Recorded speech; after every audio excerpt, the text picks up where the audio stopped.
Can you see by the dawn's early light? ამერიკის 32 პრეზიდენტი ფრანკლინ დელანო რუზველტი. ეს არის ალბათ ყველაზე ცნობილი ამერიკის პრეზიდენტი არა ამერიკაში. დანარჩენ მსოფლიოში.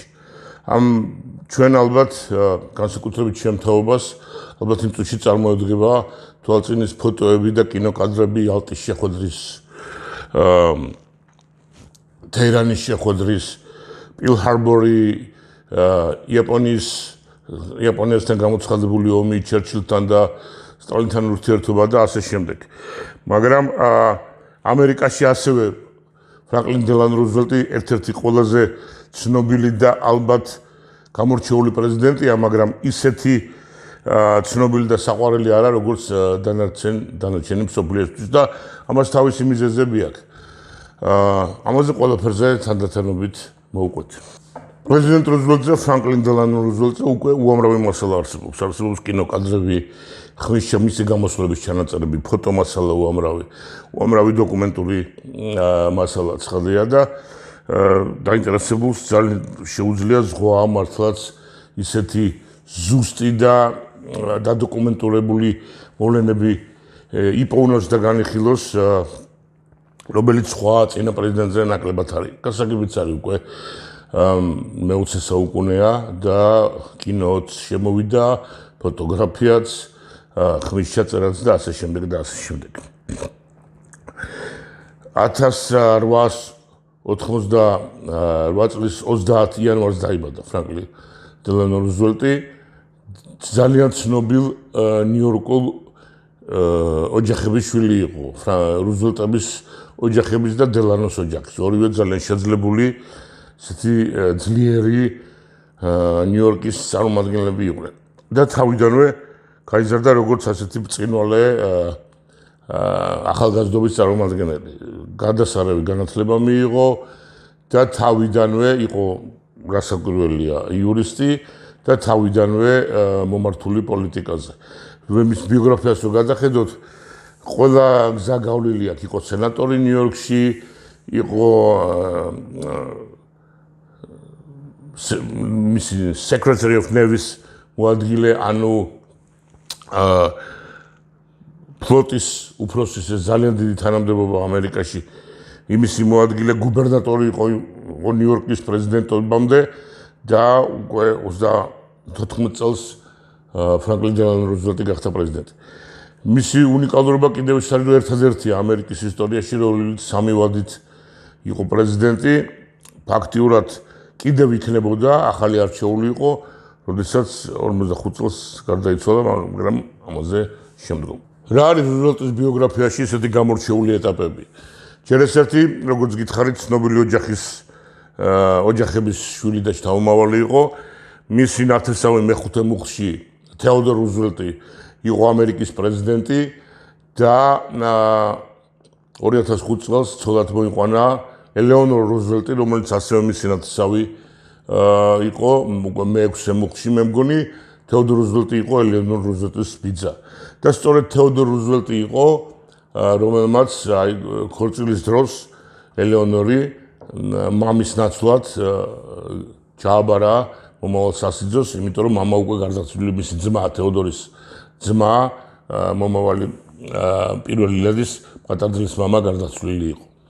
თავად თეოდორ რუზველტი ძალიან დიდი გავლენა მოახდინა მისმა პიროვნებამ ფრანკლინ დელანოს ზემის ჩამოყალიბებაზე. იყო ის მისი როლმოდელი, ასე ვთქვათ, მასზე სწორდებოდა როგორც პოლიტიკოსი და როგორც მომავალი პრეზიდენტი.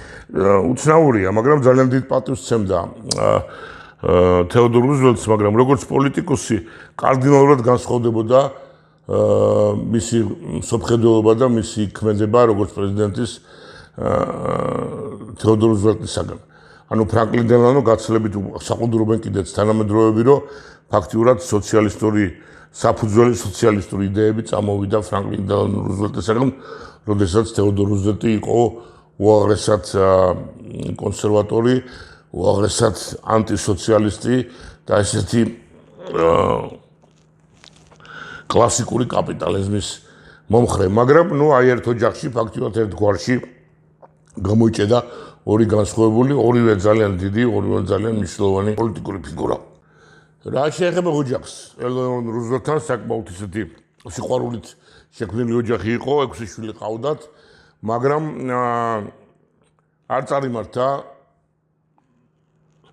უღრუბლოდ მათი ოჯახური ცხოვრება. ფრანკლინ დელანო იყო ცნობილი მექალთანაც, ძალიან ხშირი რომანები ჰქონდა, მათ შორის უშუალოდ თავისი მეუღლის უახლოეს თანამშრომლებთანაც, თუმცა მათ მოახერხეს ბოლომდე შეინარჩუნეს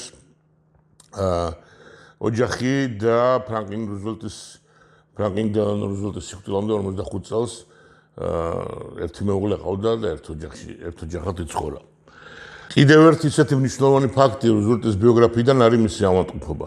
როდესაც ფაქტიურად 9 წლის განმავლობაში იგი ებრძოდა უეცრად გამოჩენილ დაავადებას, რომელმაც გამოიწვია მისი პარალიზება, ფეხები ჰქონდა პარალიზებული, ბოლოს უკვე ფაქტურად ვეღარ იდგა ფეხზე, ყველა ისეთ ცნობილ კადრში და ხატში ჩვენთვის ისტორიის მოყოლთათვის ფრანკლინ დელანო რუზველტი არის თავის საავადმყოფოში, პრობლემიან საავადმყოფოში ჩამჯდარი და ეს არის დარჩენილი, პლეს გადახურული, ეს არის დარჩენილი ისტორიას მისი ხატი.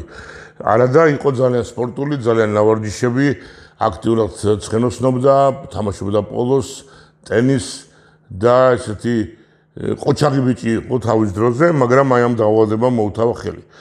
სხვათა შორის დაავადებამ დიდწილად ამბობენ, რომ განაპირობა მისი მომავალი პოლიტიკური კარიერაც, იმიტომ რომ თუ არა დაავადება, იგი ესე არ დაკონცენტრდებოდა, როგორც ისტორიკოსები ამბობენ, ეს ვარაუდია ცხადია, ამ თავის პოლიტიკურ მიღწევებზე და შეიძლება ყოფილიყო, ну, რა ვიცი, secretary of navy, როგორც ამბობენ, აი მაგალითად ისევ რომელიმე სამინისტროს ხელმძღვანელი ან სენატორი და არ წასულიყო პრეზიდენტობაზე. მაგრამ აი 9 წლის განმავლობაში, როდესაც სერიოზული გადაწყვეტილების მიღება მოუხდა პრეზიდენტს, ძალიან დაეხმარა მას ოჯახის წევრები, მეუღლე, სხვათა შორის და მისი ახლობლები, რომ ხელი არ აეღო აქტიურ ცხოვრებაზე, აქტიურ პოლიტიკაზე და იმ დროისათვის ძალიან ძნელი იყო ეს საავადმყოფოში ჩამჯდარი ადამიანი აქტიურად მოქმედებდეს, მაგრამ გაუტეხელი ხასიათის აღმოჩნდა რუზველტი და მოახერხა მან ეს, სწორედ საავადმყოფოში ჩამჯდარმა მიაღწია უმაღლეს პოლიტიკურ მწვერვალებს. როგორც უკვე გითხარით, ერთადერთი ამერიკის პრეზიდენტების ისტორიაში, რომელმაც 3 ვადითი პრეზიდენტა, ფრანკლინ დელანო რუზველტი პრეზიდენტი გახდა უაღრესად რთულ ეკონომიკურ ფონზე, როცა იყო დიდი დეპრესია და მისმა აქტიურმა ჩარევამ მისი პირველი წლის პრეზიდენტობა გამოირჩევა იმით, რომ კვეთრად გააუმჯობესა მდგომარეობა, მაგრამ გააუმჯობესა მდგომარეობა სწორედ რეგულაციების შემოტანით და ესეთი გადახვევებით ჩვეული თავისუფალი ეკონომიკისგან. ყისიერი შედეგები მან მიიღო, მაგრამ გრძელვადიან პერსპექტივაში არ აღმოჩნდა სწორი მისი ეკონომიკური პოლიტიკა, ამან გამოიწვია მისი შუა პრეზიდენტობის ჟამს უკვე მეორე ვადაში ხელახალი დეპრესია ამერიკაში, ამასობაში მომძლავრდნენ უკვე რესპუბლიკელებიც გამოფხიზდნენ და მკვეთრად ეწინააღმდეგებოდნენ ფრანკლინ დელანო რუზველტის პრეზიდენტის ესეთ სოციალისტურ გადახვევებს ეკონომიკურ პოლიტიკაში. რასაკვირველია მთავარი მოვლენა, ისტორიული კატაკლიზმა მისი პრეზიდენტობის დროს, ეს არის მეორე მსოფლიო ომი, რომელსაც ფრანკლინ დელანო რუზველტმა როგორც ამბობენ გაართვა თავი ფაქტიურად და დაიწყო ეს ომი ბევრად ადრე, ვიდრე ჩვენთვის არის ჩვეული 1950 წელს ვიძახით, მაგრამ ომი ევროპაში დაიწყო 39 წელს, მანამდე იყო დაპირისპირება სამზადისი პოლიტიკური დაპირისპირებები და დელანო რუზველტმა გააკეთა თავისი არჩევანი, იგი მხარს უჭერდა ინგლისს, მხარს უჭერდა ჩინეთს ძალიან და მხარს უჭერდა შემდგომში საბჭოთა კავშირს და ფაქტიურად იყო ლიდერი იმ ალიანსის, რომელმაც დამარცხა ფაშისტური გერმანია და მისი მომხრეები, იაპონია, იტალია, ესპანეთი და ასე შემდეგ.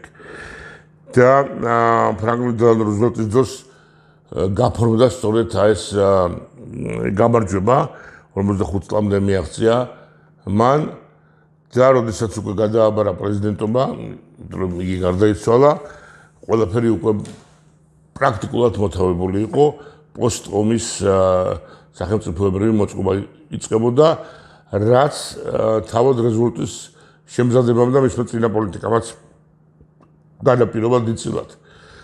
აქედან გამომდინარე, რუზველტი არის კიდევ ერთი იშვიათი ამერიკის პრეზიდენტი, რომელიც გარდაიცვალა პრეზიდენტობისას, არ მოკლეს, მაგრამ გარდაიცვალა, თუმცა სხვები თუ ძალიან მოკლე საპრეზიდენტო ვადის გასვლის შემდეგ ხდებოდა ეს, ფრანკლინ დელანო რუზველტის შემთხვევაში ფაქტობრივად 12 წელი იმეფა პრეზიდენტა ამერიკაში და ძალიან დიდი კვალი დაატყო თავად ამერიკის ისტორიას. კიდევ ერთხელ ვამბობ, ეს ჩვენი გადაცემები, ეს ჩვენი ჩანახატები არ არის პრეტენზიული, არ აქვს ჩვენ იმისი ღრმა ისტორიული წიაღსვლის პრეტენზია, უამრავი მასალა არსებობს, განსაკუთრებით პრეზიდენტ რუზველტზე და ყველა მომდევნო პრეზიდენტზე, რაც უფრო ახლოს დღევანდელობასთან, მით უფრო ცხადია მასალა, უფრო ცოცხალია და მეტია. თქვენ თავად შეგიძლიათ ყველაფერი მოიძიოთ, ეს კი მხოლოდ შეხსენებაა და იმის ილუსტრაცია, რაოდენ კარგად შეიძლება ეპოქას გაუგო, ეპოქას ალღო, თუ კი ასეთ წამყვან ფიგურების ბიოგრაფიით დაინტერესდები. ეს იყო ამერიკის 32 პრეზიდენტი ფრანკლინ დელანო რუზველტი.